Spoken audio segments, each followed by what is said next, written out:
Alright guys, in this video I have a 2013 Dodge Chrysler 200 Dodge Avenger, whichever one you want to call it. And the issue with this one is that it was an intermittent no start. So what would happen is that this vehicle was fitted with a remote starter, as you can see it right there. And the only way that you could get the vehicle started is if you would take and hold down the remote start button, have it go through its cycle, and then put the key in the on position, and then the vehicle would start. So needless to say, I removed the remote starter system from the vehicle, and then the vehicle became a no start constant. So after that, what I did is that I scanned for codes. Now the codes that came up in the system, I wish I had my scanner here to show you, but I don't. So the codes that came up in the system, and this was in the WCM and screen module, was B1A25 and B1A27. So the first code is an invalid key. So the first thing I did is that I tried to reprogram the key, and I kept on getting an error message that the key was not able to be programmed. So the second key, the second code, the B1A27, is actually related because I tried to program the key and it's not able to recognize the key to program.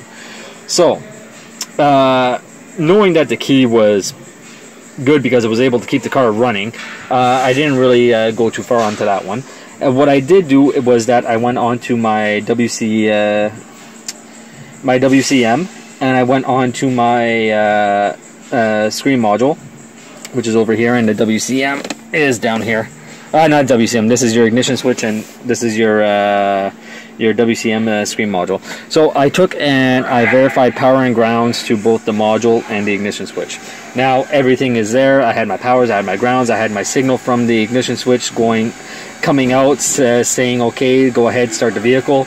So after that, I decided, okay, well, there's something going on. Now, on Kia vehicles, we can take and we can measure directly the resistance of the antenna coil, and there's an actual spec for it. On Dodge, I did not see anywhere to actually locate that spec. So what I decided to do was actually remove the module. Now, when I removed the module, I was like, the coil's got to be somewhere onto this system.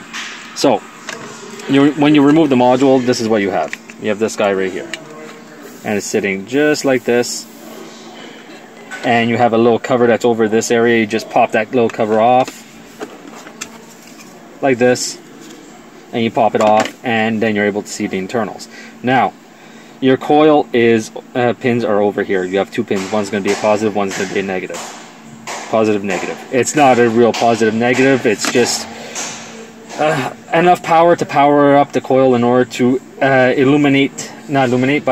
power up the transmitter inside of the key in order to send a signal out to the coil for this module to send another signal out to PCM that says okay, start the vehicle. That's the gist of the way an immobilizer system works.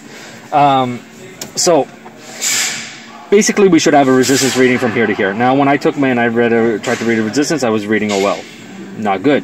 So then I took and I tried to read in a continuity mode, open. So then I decided, okay, what I'm going to do is that I'm going to come on the inside, and I'm going to touch up here, and I'm going to touch on this side. And when I was doing that, there's little pins on the inside. I'm going to show you guys what's wrong with this one. As you can see, there's little pins right there. Now these pins travel all the way down and connect onto the coil onto either side. Now what ends up happening is that I tested up close to the circuit board, and there was nothing. Then all of a sudden I get down to the wire that's inside, and I have continuity, or I have a resistance reading. So for me, okay, there's an issue between this pin and down at the bottom. And then I decided, you want to know what? It only looks like if this board just pops out, so I decided to pop the board out. Now, I don't know if you guys can see how this side over here has a wire onto it. If you guys can see it right there. Try to give you guys a better view. Put some light there. Alright, I'll flip you guys back around. Okay, so as you can see, this one has a little wire right there. That wire is connected onto that pin, and as you can see, this one has no wire. The wire has actually broken off. Try focus on this for you guys best as I can. So the wire has actually broken off and is down here. As you can see, it just sitting right there. So I'm pretty sure the reason that I'm not able to program a key or start this vehicle is because it's actually not able to read the key. So what I'm going to do is that I'm going to go ahead, I'm going to fix this. I'm going to solder a wire onto that side of the coil, and then I'm going to take and transfer that wire onto this side.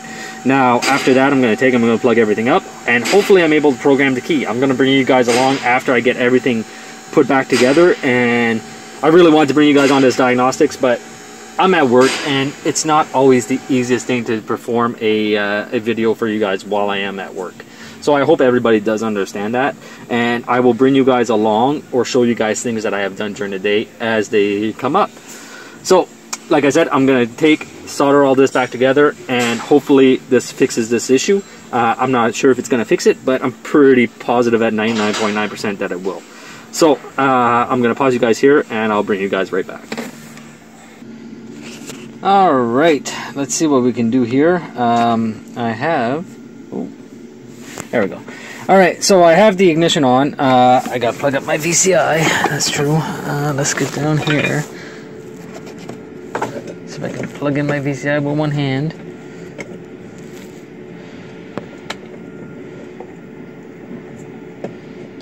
Hopefully, this fixes the issue. Alright, VCI is now plugged in. So, right now what I have is I have the wireless control module up here. I have the key just sitting into the hole. I have another key down into the ignition switch to turn it on. And basically what I am going to be doing is taking and trying to program that key without having to have the key in its physical position, because I don't even know if this is going to work. So, we're going to go on to this area. We'll go in here.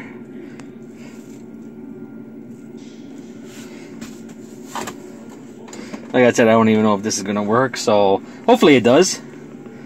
I'll enter the pin, and this time I just went right to it, so 7. So right now I'll just enter the pin. Enter. Okay. So it's just asking me to verify if that's the correct pin. We'll see if we are able to get this car started. Place an unprogrammed key into the ignition and turn to the run position. So what I'll do, I'll just cycle the key real quick.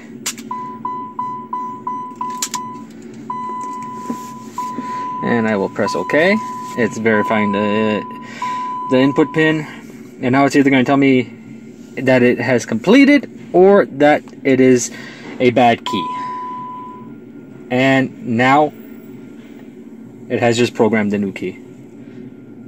Yay. Ignition key programs. It's going to continue to program another key or press the exit to program key procedure. So what I'm going to do right now is I'm going to turn the ignition switch off. I'm going to switch keys. Turn this to the on position. We'll put this one in the spot like that. And now I will press OK. And we'll see. This is for a chime. It's in the run position. This is for a chime, and we'll watch the dash. And you see how the light flashed and then went on solid and now turned off? Well, that is indicating that the key has programmed successfully. So a while ago what was happening is that every time I would try to program the key, it actually wouldn't program. It would say that the invalid key is in its position. So there we go. So conclusion for this fix is that the vehicle is now programmed and should start. And there we go. So now we have a check engine light on, which is probably due to that. We'll come back in, we'll go read codes, and we'll check the codes onto the system. But this is a fix. So as we can see, we have a key not programmed, invalid key, and a key century remote by screen programming performance. So what led me to the screen module was actually the B1A27, and it said programming performance. So for me, it wasn't able to read the key, so it led me down that area. Now, I hope you guys enjoyed this little video. This video might actually help people out. Instead of replacing a $150, $200 module, if you can open up, put 2 little wires into, fix the connection issue on the inside, and that will fix your issue. So I hope you guys enjoyed this little video, and I'll see you guys next time.